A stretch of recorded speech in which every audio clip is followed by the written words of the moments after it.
So I'm Lesley Glaister, and I am going to introduce myself first before I begin to talk about my novel Blasted Things for this book group. So I have written 16 novels, 16 published novels. There's a couple that I wrote early on that never found publishers. And at the time, of course, that was devastating. But now I can see that I'm glad that they didn't, because they were apprentice pieces, really, and not anything like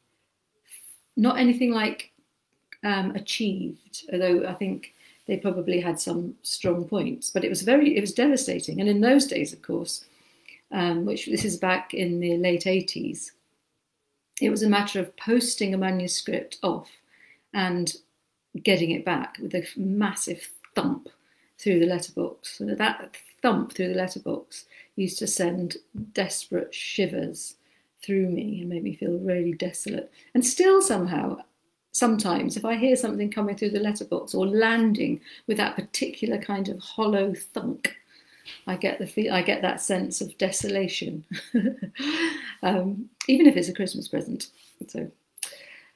So yes, I'm the author of 16 novels, a couple of pamphlets of poetry,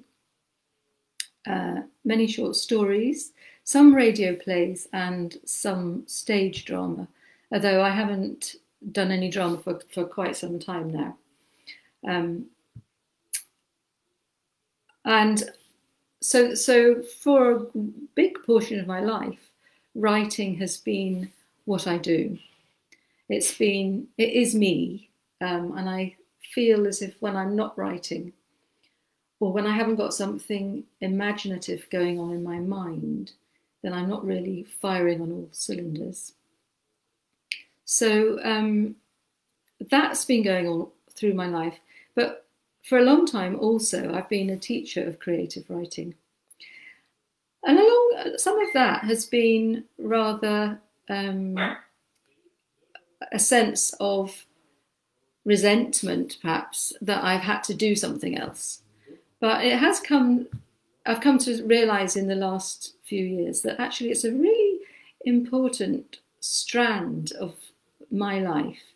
It's very fascinating to meet people, to meet all the students. It's a great privilege, actually, to be involved in the work of students. It's lovely to meet the staff. It's just to be part of a collegiate community has become important to me. And I've particularly enjoyed this in the last 10 years of my life. I've been working at St Andrews, well, since 2011, so that's 9 years.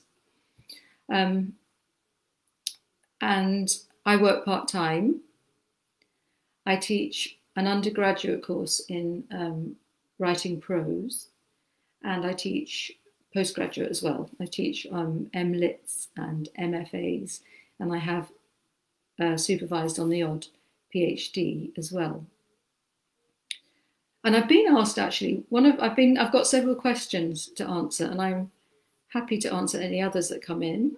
I think you can type them in, and I think I should be able to see them if you do.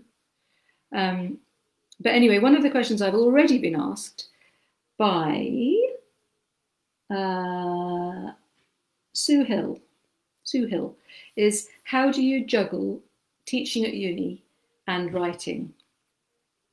Well, obviously this is quite an important preoccupation for me. I'm not someone who can live in both the imaginative world and the real, in inverted commas, world very well at the same time. Some of my esteemed writing colleagues seem to be able to do this, and would take my hat off to them if I had a hat on. But I feel I need to be quite private, and when I'm really writing, I need not to be thinking about the process of it. I need to just trust and go there and be prepared for it not to work, and not really to follow any rules. Whereas when I'm teaching creative writing, I'm teaching the shell of it, I suppose. The heart of it is that inspiration and that connection with a current of creativity and creation. But the shell of that, and what makes that so much better, because inspiration isn't necessarily great, is the craft of the matter, is the craft of writing, of creating character, of thinking about settings and narrative drive and point of view and voice and all of the elements that go to make up a short story or a novel or a memoir, in fact, because some people in my classes are writing memoir rather than fiction.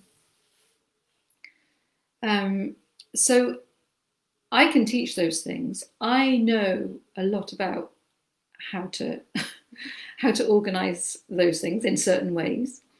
But while I'm actually writing, I don't want to be thinking about that. I think, like so many crafts, what one really wants to do is internalise all the knowledge and then forget about it. I suppose rather like driving or typing, you don't want to be thinking, where's the S, where's the T, how do I do a space all the time? You just need to be able to do it. So consequently, I prefer to work on one thing or the other, on teaching, and on, which is a sort of giving out, or on my own writing, which is a sort of going inside. And I juggle this by working part-time. I'm very lucky at St Andrews that I have the chance to work one semester on and one semester off, which gives me a great amount of time, many months in a stretch, to get myself properly immersed in what I'm writing. And feeling like I'm not really, some of the time when I'm actually writing, I really feel as if I'm not quite got both feet in the real world. Again, real in inverted commas, because sometimes what's real and what isn't becomes a rather blurry line.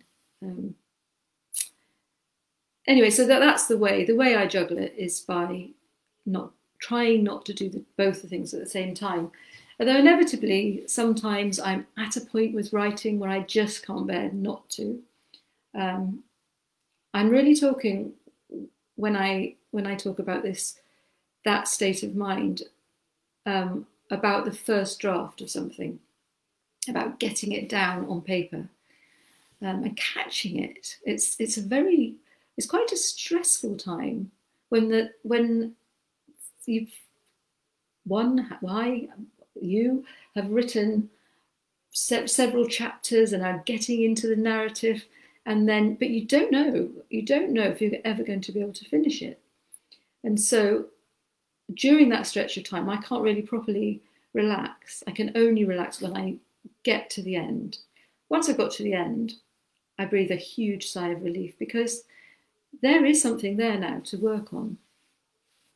And the next process is the revision of that. And that I think is a wonderful and relaxing process, because it's there, I have it. And I can take my time going over it and over it and over it and making it as perfect as I can. Nothing is ever perfect. No writing is ever going to be perfect, but with each subsequent draft, I hope to smooth it and improve it and deepen it and brighten it. And that is the part of the process that I really do love and that I really live to do. And some of that I can do if I have a quiet teaching week, if I find I've got a couple of afternoons off this week or a day off from the teaching, particularly early in the semester, then I might let myself do a few hours of editing, revision. So that is my juggling process. I'm going to answer now a question from Amanda Wares, who says, what inspired you to write this book? Well, this particular book is I sometimes think of a novel in process is like a garden, and I'm growing things, and some of the things I grow, I don't actually end up planting being in the design of my finished garden. It's a bit like I sometimes end up with a little nursery of plants on the side. And I've often found this, that something from one novel will trigger off another novel. It's happened to me several times in my career as a novelist. And I wrote a novel called Little Egypt, which was published in 2014. And this was also set, like Blasted Things, in the early 1920s. And one of the characters in that book is called Victor. And he was also a soldier, fighter, an officer in the First World War, also injured, also suffering afterwards from shell shock. And he, at some point in Little Egypt, because of something awful that happens, he just walks out, he leaves it. And for me, that left, it was fine in terms of Little Egypt, he needed to leave. But for me, it left a little sort of electric tendril in the air that I needed to go back to and try and unearth. And I thought that I would be,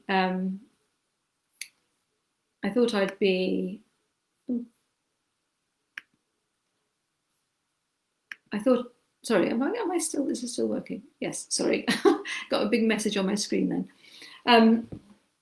I thought I'd be writing a novel about Victor, and in fact that was the first inspiration for this book.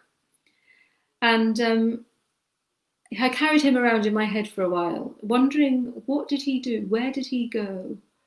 How did he deal with the thing that happened in Little Egypt? How did he ever get over his shell shock and his terrible time? But when I finally got down to writing about him, I just couldn't. He wouldn't come back to life. But what did come was a completely different voice. It was another man, another veteran of the First World War, another damaged soul, of quite a different class, because Victor was quite upper class. And it was Vincent. And the very beginning of Vincent was actually as the words that are in this book. The chapter that he is in, which I don't know if I can see. Oh yes, it starts, leaning on the bar, watching Doll. Vince finds himself grinning. That involuntary stretch of lip and hoik of cheek, a rare sensation. He's standing at the bar, looking at this woman who he finds incredibly alluring and sexy, and who is a barmaid. Well, not just a barmaid, a pub owner, Doll. And if you've read the book, you'll know what happens there. But it was that catching his voice, hearing his voice, and realising that he was a very different class and quite a different nature to Victor. That was the first piece of actual writing that I did for this book. After that, he sort of went into the shadows for a little while, and because I knew that I needed more characters. What was the point of this book? This is a question I ask myself often when I'm writing. What's the point? And I've had the experience many times when I'm writing that I I know this is good. I know that I can write. I know that the characters are interesting. I know the situation is interesting, but what's it for? And I think there's something very mysterious about creative writing, about fiction writing, which is quite akin to dreaming, perhaps. It's something that you can't make happen. And it's about, the nearest I can get to what it is that it's about connections. It's about two ideas or three ideas or four ideas fizzling together and connecting. And I had been interested for some time in the idea of the women who went to work at the front in the field hospitals, who were not, well, some of them were trained nurses, but for some reason I particularly felt interested in someone who'd lived a fairly sheltered life, who would go out and do that job, which was shocking and horrifying and would have taken them so far outside anything that they were used to, anything they'd seen before. And that's where Clem was born. So there's a very different process of creating the character of Victor, who came from the voice. He spoke to me.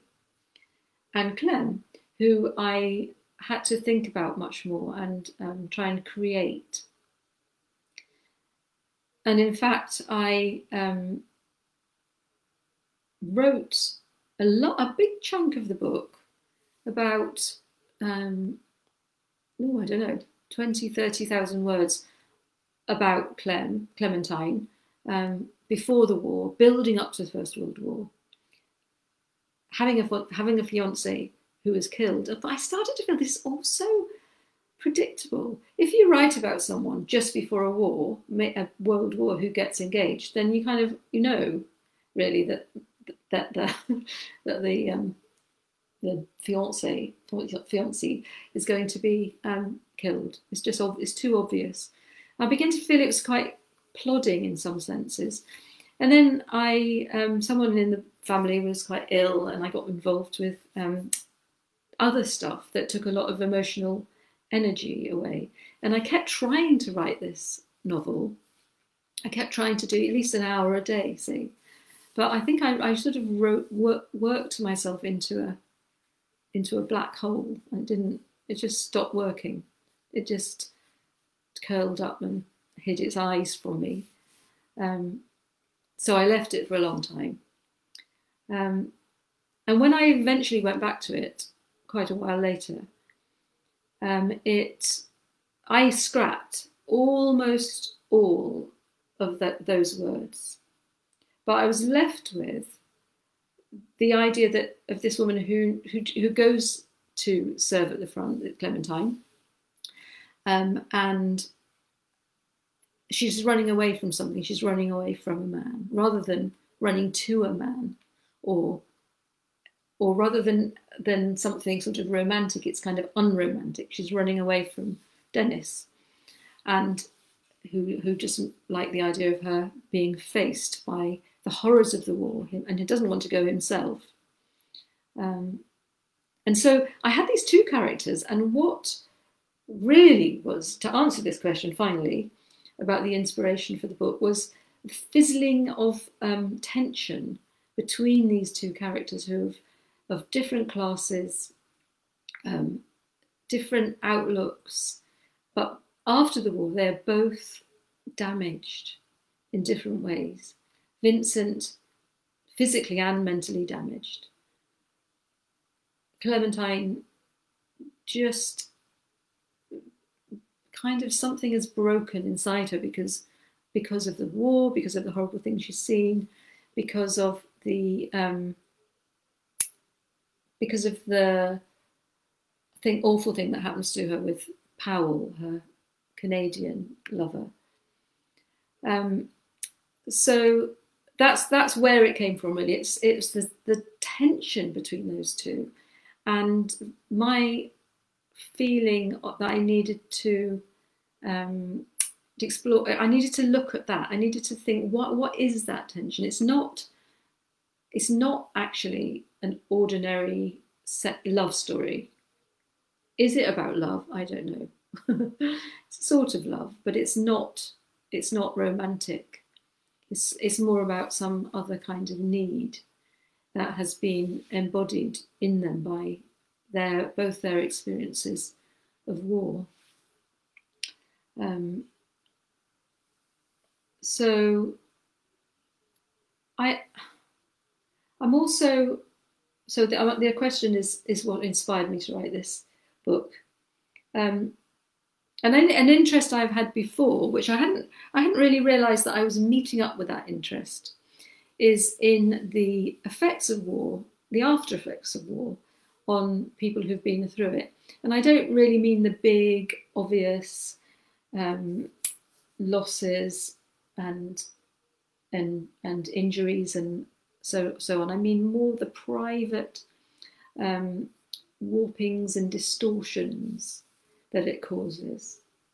The way it changes people's psyches, perhaps forever.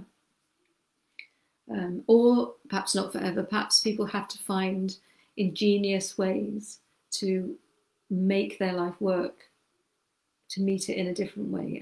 And that was one of the other germs that went towards this. In one of my previous novels, Easy Peasy, which I wrote years ago, I write about a man who was a prisoner of war of the Japanese, as my own father was. And in our family, there was a certain amount of darkness and tension. It was never spoken about.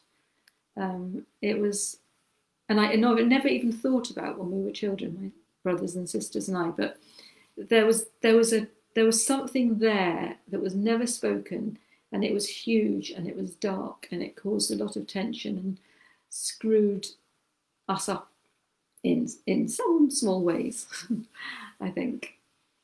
And my book Easy Peasy was an earlier attempt to look at that notion of inherited trauma, which is very interesting, I think. And I think it perhaps ties in with much more recent ideas of actual genetic changes that can be caused by trauma in the trauma victim, but also, I think, in their children. I'm not a scientist, I don't understand it. I don't even know if it's real, but it certainly works for me as a metaphor for the effects of war. One of the effects of war, the huge effects of war, that ripples outwards for generations and generations after the damage has been done. So that's quite a long answer to a very simple question: what inspired me to write this book? So I'm going to answer another question, and then I'm going to do a little bit of a reading, and then I've got a couple more questions here. Sue Hill has asked, what gave you the idea for the plot? Well, I've already told you some of that, but I'm not a plotter. I think it's great, and I really admire and envy novelists who can plot properly, and so they know where they are and they know what's going to happen. I never really know what's going to happen in my books. It's more a case of developing and discovering things about the people that I'm writing about as I'm going along, and seeing what they do. And that's it, really. That's. Sometimes I know there's going to be something. This is going to be a spoiler alert if you haven't read it. Put your fingers in your ears or mute me. I knew that someone was going to be hanged. I didn't even know who it was going to be, and I don't know why I wanted someone to be hanged. That's maybe a bit worrying about me. But I felt drawn to writing about someone being hanged, which was actually quite a distressing thing to write about. And I found it very upsetting. But anyway, so I'm not really a great plotter, although I love books to have a plot. I don't so much enjoy books that just meander on, however beautifully they meander. I do like something to happen, and I like seeing what's going to happen in my own. Sue asks a supplementary question. What advice would you give an aspiring writer? I would say write. Don't expect to immediately come up with gems. Be prepared to write rubbish while you're finding your voice. Expect to write rubbish. Try and write rubbish even, just to get yourself writing, to get it moving. Don't worry. Don't keep reading back over it and try and split off your creative impulse from your niggly, critical, editorial eye. I would just write and write and write. Dorothea Brand, in her book Becoming a Writer, suggests an exercise where for, I think it's for, I can't remember how long, maybe 10 days, you just write for 20 minutes. You have an absolutely unbreakable appointment with yourself. You write for 20 minutes, you put it away, you never look at that, you don't look at it again. You do that for 10 days. At the end of the 10 days, you sit down with, she suggests a cup of mate tea, any kind of tea you like, whatever your poison, and read through and just underline anything, any phrase that jumps out, any ideas that seem fruitful, and then perhaps start with one of those lines and start again, rather than sitting down and thinking, now I'm going to write a novel, here's the first page. I'm just starting something at the moment, and I've written loads of bits and pieces that probably I won't use. Some of them have something to recommend them. Some of them don't. So I would say write. Don't talk about writing, don't think about writing, don't plan to write. And of course read, and read critically, and read look at how it's done. So that's a briefer answer to that question. So we're about halfway through now, and I'm going to read some. What I like to do very much when I'm writing a novel is write from different points of view. So, and I really like to see one character through the point of view of another. And so sometimes I like to, if I'm doing that, to repeat a scene from two perspectives. I don't like to do it too much because they can get tedious for the reader. But it's a very good way, it's a good way of describing characters because somebody's looking at them. And it's a good way of characterising both the person who's being looked at and the looker at her. So anyway, I'm going to read a bit here. This is just after Clem has walked out on the road and caused, or maybe not caused, maybe it was the drink that caused it, Vince to skid on his motorbike. And she's insisted, against Dennis's advice, on going to visit him in hospital. Clem hesitated at the hospital threshold. Who might she meet at the bedside? Wife, perhaps? Might she have to converse with strangers? Perhaps Dennis was right. Perhaps there was no need. After all, how killingly awkward to approach a perfect stranger in such circumstances. What on earth could one say? She glanced back and caught the set of Dennis's jaw. He was leaning against the car, smoking a cigarette. How gratified he'd be if she returned to the car and told him he was right. No, it was the decent thing to do, and besides, she had to see that face again to see whether the fellow did indeed resemble Powell. Matron warned her that visiting time was almost over, looked at her askance when she said she didn't know the name of the chap she was visiting. Clem found him, alone, thank heavens, at the end of the ward, beside a window, through which the pinkish sky cast him in an odd light. bony cheekbones, blade of nose, gold glint of wire-rimmed specs. Coming closer, she observed with a start that the upper left quarter of his face was prosthetic. A painted eye and brow, and a cheekbone that fitted snugly to the side of his long, handsome nose.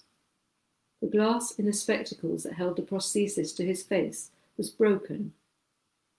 That side had been on the ground, concealed from her. His hands lay on top of the green blanket, thin and elegant, the fingers long, the nails tapered. "Good afternoon," she said. He turned his eyes towards her, showing no sign of recognition. "It was myself you swerved to avoid," she prompted. For a moment, his expression did not change. Then, "Ah," he said, focusing his real eye on her with more interest. "Yeah, I see it now." His voice was common, local, a tradesman of some sort, or perhaps in the clerical line. "The hat," he added, with something of a smirk.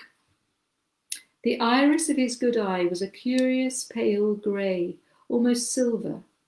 The edges were darker, as if tarnished like a coin, and the artist had made a brave attempt to paint the other eye to match.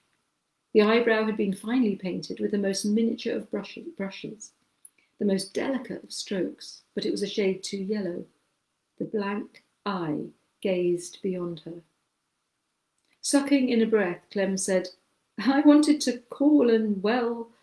The words dried up in her mouth, and she felt foolish, but also weakened by a feeling both strong and strange, for there really was a strong, almost uncanny resemblance. He began to haul himself up, and it came naturally to her to move forward, plump the pillow, settle him comfortably back. "Concussion," he said. "I'll be out tomorrow. I've had worse." He tapped a fingernail on his tin cheekbone. She smiled weakly. "But my Norton motorcycle wrecked," he said. "I can't apologise enough," Clem said. "So careless of me to step out like that." "I won't contradict you there." His voice refined itself. He seemed harder to place now. Tearing her eyes from his face, she noticed the ridges of his collarbones under lilac pyjamas, and a scar on the side of his neck, thick, raised tissue, healed but angry, the same side as his mask. That must still hurt, she guessed. Nerves tangled in the clumsily healed and thickened epidermis. "Feel free to stare," he said. Heat rose in her face. "I do apologise. Heavens above, I haven't even introduced myself."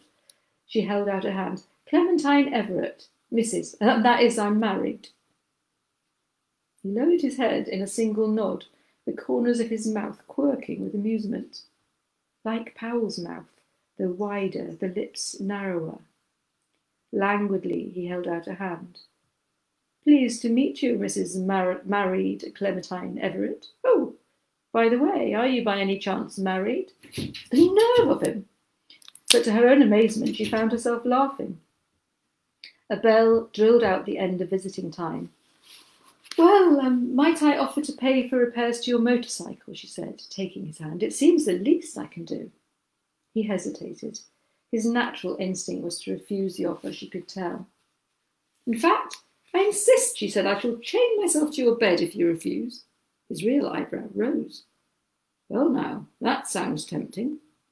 His sudden wide, full smile spread to the eye on the intact side of his face, the white pinked by capillaries, the pupil inking larger in the silver. "What I mean is..." "I know what you mean."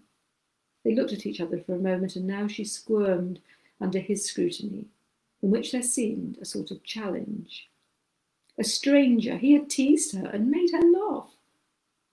Beside his eye was a spray of lines, deeper, she guessed, than his years deserved, painted much more faintly on the other side. She longed to ask him about himself, about his war, but seeing the nurse approach, she took a pencil and a notebook from her bag. "My address," she said, jotting it down. "I shall leave the matter in your hands." "Come on now," the nurse said. "No shilly-shallying, if you please." Clem pressed the piece of paper into the man's hand. "You haven't introduced yourself," she said. "Fortune," he said. "Vincent. Sergeant, as was." Ah, she thought. An NCO. and down on his luck. Well, goodbye, Mr. Sergeant Fortune. May you recover swiftly. She walked down the corridor and through the hospital door to where the air was shrill with birdsong, sharp in the greenish spring dust. Dennis was leaning against the car door. Duty done, he said, grinding out his cigarette with his foot. Satisfied? Thank you, darling, Clem said, touching his hand before she climbed into her seat and waited for him to crank the engine. So that is, I think, the only scene which I've written twice. Just need to find where we go from here. So now we're switching. So that was obviously from Vincent's point of view. He's just had a visit from Doll, and he's feeling pretty pleased with himself. He's still in the hospital. He's feeling very pleased that she's visited. He wasn't at all sure that she would, and given him a little bunch of grapes and given him cause for hope. And then he goes off into a daydream, and then there's a tall woman standing at the end of the bed, smart, pale, a curling feather in her hat. Good afternoon, she says. He stares at her, rifling his memory, but she's not there. Not his type, anyway. Thin, insipid, tense. Looks like she'd shatter if he touched her.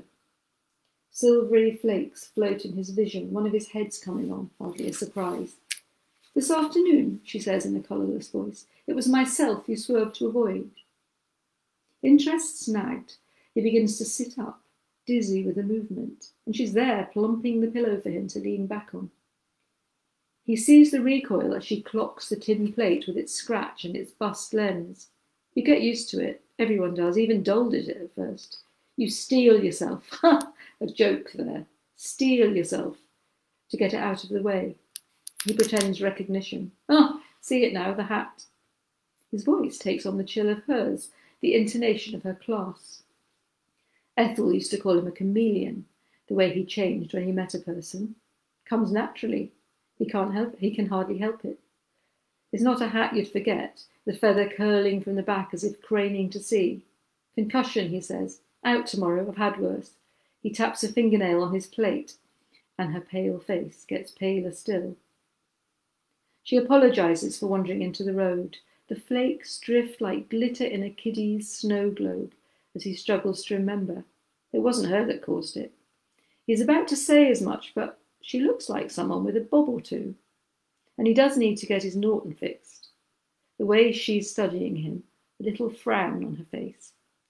Feel free to stare, he says, and she looks away, blushing. I'm sorry, she says. Oh, good heavens. I haven't even introduced myself. She holds out a creamy glove. Clementine Everett, she says. That's Mrs., that is. I'm married. He squeezes shut his eyes to try to clear the interference before he looks at her again. She's younger than he'd thought. Too young for that hat. Fair, smooth-skinned. A certain sort of perfect. He takes her hand and squeezes it a mite too hard. When the bell for the end of visiting hour goes, she jumps, she starts, jumpy as a sack of frogs. Look, she says, might I offer to pay for repairs for your motorcycle? It's the least I can do. Ha! Perfect catch. Just needs to reel it in. Must not seem too eager, though. Softly, softly, catchy monkey. In fact, I insist, she says, I shall chain myself to your bed if you refuse. He gapes at this unexpectedness. There's even a bit of a twitch below the blanket. Well now, that sounds rather tempting, he says. She's gone scarlet now. Of course she was thinking of the suffragette lot. Nothing more spicy than that. Priceless, though, the expression on her face. From her bag she pulls a notebook and pencil and jots down her details. A nurse comes over to shoo her out. She's the last visitor on the ward, and then she's gone, and he lies down flat again, the bloody flecks swarming in his vision. He sees them, even in the eye that isn't there, the eye he left in France, gone by now, rotted away, or been eaten by a rat, a fat French rat. But Mrs. married Clementine Everett now. Dole will split her sides when he tells her the tale. She'll say he has the luck of the devil. Okay, so I'll stop reading there. So that is the two sides of the same scene, and for me, doing that is incredibly useful, because it allows me, as I've said before, it allows me to see each of the characters through the other's eyes and to think about what they would be assuming about each other, because that's so much of the dynamics between people are about those kinds of assumptions, and also it allows me a special kind of, it feels like a sort of privileged access to both the characters, which I really find very stimulating for my, sorry, I've got something jumped up on the screen, which I find very stimulating to my imagination. And I've got I'm going to bring in another question here that I've just noticed, which is about the voices. Now, as you'll have noticed, it's all written in the third person, but it's a very close third person that allows me more flexibility than the first person, because there's a little bit more distance between the narrator and between the narrator and the character. But I still try and get into the skin of the character in the language that I use, and I've worked quite hard in my research, which Catherine Moldau has asked me about my research, in trying to capture the register of the character's voice, and in this case, because it's a historical novel, the register of the sort of timbre of the times, and in this case from two different class, looked from a sort of middle class and a more working class vocabularies I've tried to use, and it seems very important to me to, although it's obviously, if you're writing historical fiction from now, you're writing it through the lens of now, but it seems important to try and capture something of the flavour of it, and by having the characters speak in something like the way they might have spoken, it allows me to know what they would have said somehow, and what they say propels the action, which makes the book happen, which I suppose goes back to the earlier question about plot. I'm just going to look at another question from Catherine, which is, I like the way Dole decides not to marry again, as she's financially independent with her pub. And what's her motivation with Vincent and Ted? So yes, Dole is very well set up, sadly widowed, but she's coped with that quite well. And she is a sexy, vibrant, live woman with an interest in men. But why would she marry? Why should she marry again? I mean, there would be an assumption that she would want to, but she doesn't need to. She's well set up, but she enjoys the company of men. She's a bit of a tease. I think towards the end, when they're talking about when there's the trial and the lawyer is trying to get some dirt on her for the trial in order to try and get Vincent off. He probably could have made a good case that she was a bit of a tease and she strung men along, but why not? I'm just looking for picking up another question.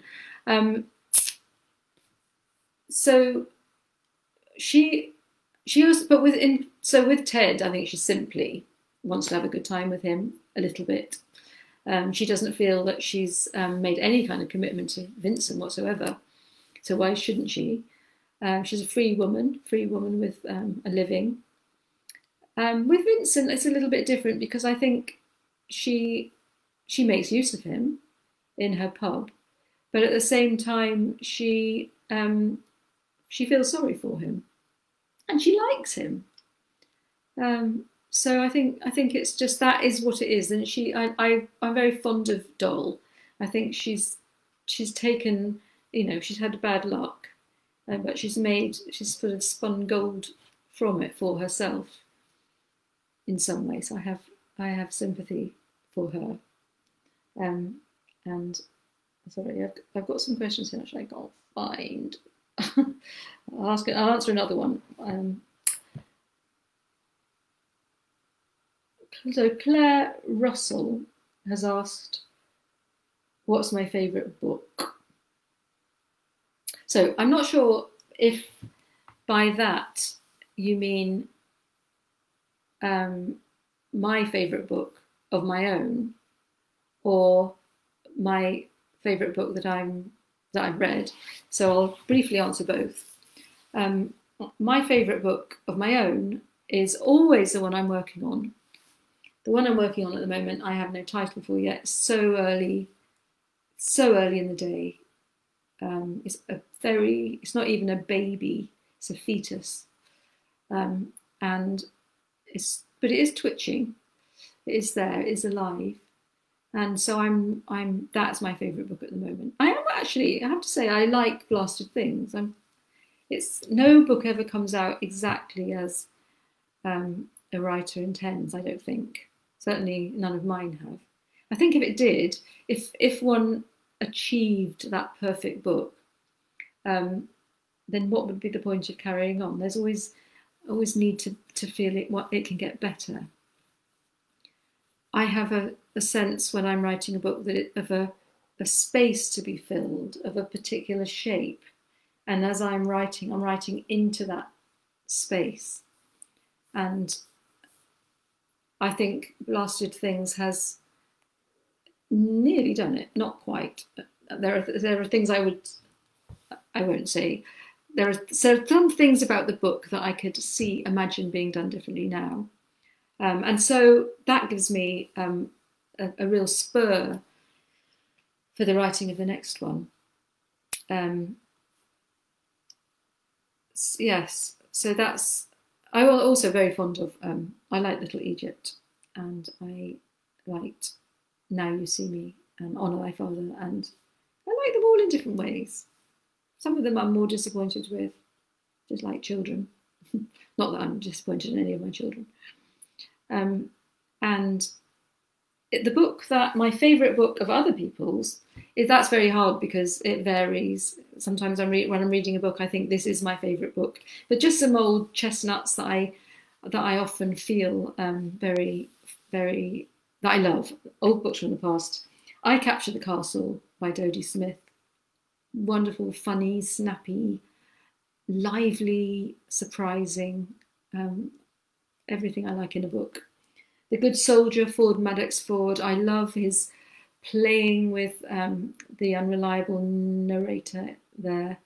It's a very cynical book, but it's dark and treacly and thoroughly absorbing.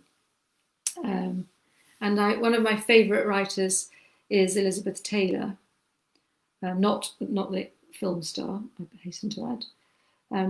And out of her books, I like all her books, but out of those books, I think Angel is my favourite. This is about a writer, a ridiculously grandiose writer from childhood. It's very, very funny.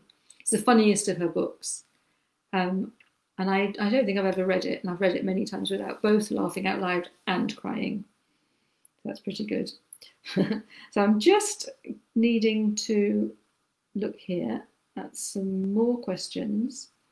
We've just got another 10 minutes left, so I'll answer these questions. Oh yes, from Don Ramsey. I really enjoyed Blasted Things, and with its love interest and working class, middle class with its, I often thought of Lady Chatterley's Lover when reading it. With some tweaks, Clem, Vince and Dennis seemed to parallel Connie, Mellors and Clifford. Was this in your mind when writing Blasted Things? Well, no, it wasn't. But I have read it, and I think I have a feeling that any story that I've read at any time has, is in there somewhere. It's a fairly, probably fairly common narrative situation.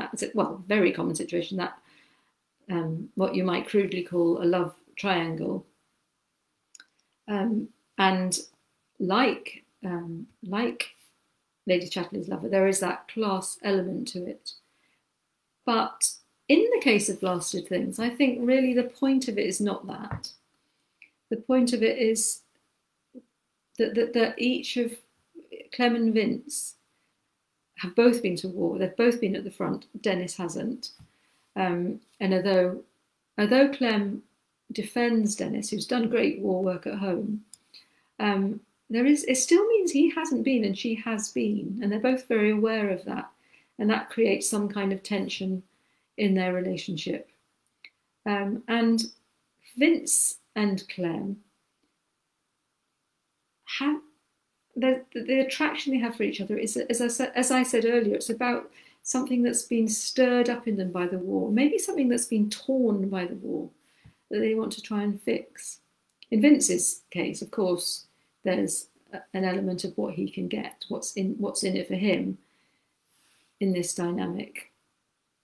Whereas for Clem, it's more something to do with her heart and something to do with the fact that Vincent's damage is so visible. You can't not see it. Well, you're not seeing it because you see the prosthetics. You can't stop imagining what's underneath it. Whereas she still has a very beautiful, flawless face. And so she's almost searching. She also has a psychological need somehow to face that flaw. So although the triangle is similar, the impulses beneath it are very different, I think. Don also asks about the tenses I've used. Vince's story is told in the present tense and Clem's in the past. And he says, do you think the present tense gives a greater immediacy and spontaneity for working class scenes? I hadn't thought of that. I certainly didn't consciously work that out. It's possible, I suppose, that that's true. I don't know. I think I like, sometimes when I'm writing something, a novel, and I'm structuring it into different parts, I do like to make some very subtle differences in the texture of the prose, apart from in the register of the voices, because I think it acts as a subliminal message to readers that there's something different here. So I don't know whether it'd be interesting to know. I can't know, but it would be interesting to know how many people noticed that when they read that I'd chosen to use present tense for Vince and past tense for Clem. The use of tense that was a deliberate decision, but I think in both parts, that's just how I wrote. So I think that quite often these kinds of narrative decisions are making themselves at some level that is not evident to me. I must have made that decision somewhere because I did it systematically. It wasn't just an accident. But I have noticed before that sometimes I decide I actually want to write something in there. Sorry, just got distracted. If I want to write something in the past tense, sometimes it will just keep being in the present tense. and and things like that, things like the third person, first person, the tense, although those things they sometimes, the characters kind of find what they want as I'm writing, I find. But there was something systematic in it. But I don't think there was anything about working class experience being more immediate. I didn't think that anyway. And I've just got one more bit of this question. Have I got time? Yes, just quickly.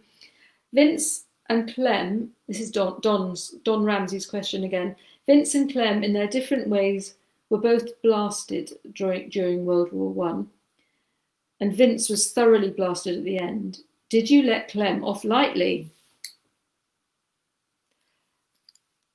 Maybe. Maybe I did. I think that, I mean, Vince has a very sticky end, or not sticky, sudden, precipitous end. But I think in a way, in a horrible kind of way, that I feel it's almost what he wanted. I mean, he did have a chance to save himself, but he just felt that there was nothing to live for, so he went. It is very sad. I mean, I'm sad about it. I do get very, very upset once I've created a character when they die. So, and Clem does. I don't know. She suffers, but she does get off lightly, and then she goes on to live her life. And in fact, the book I'm writing, I'm just starting. I feel like almost I don't want to jinx it by talking about it too much, but Clem does feature in that one 20 years on. So, yes. But then life isn't fair, is it? It's not fair for the characters either. And Don also asked about which authors I enjoy reading. I've answered that to some extent.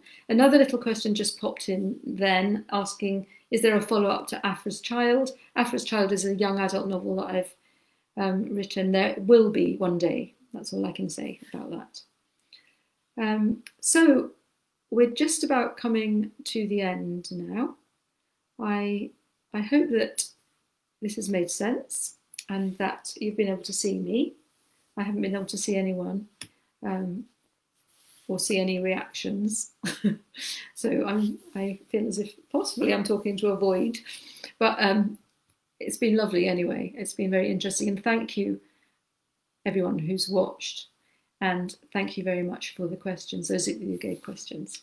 Thank you. Oh, one more thing. I was going to ask a question, and whoever sends the right answer can have a signed copy of my book.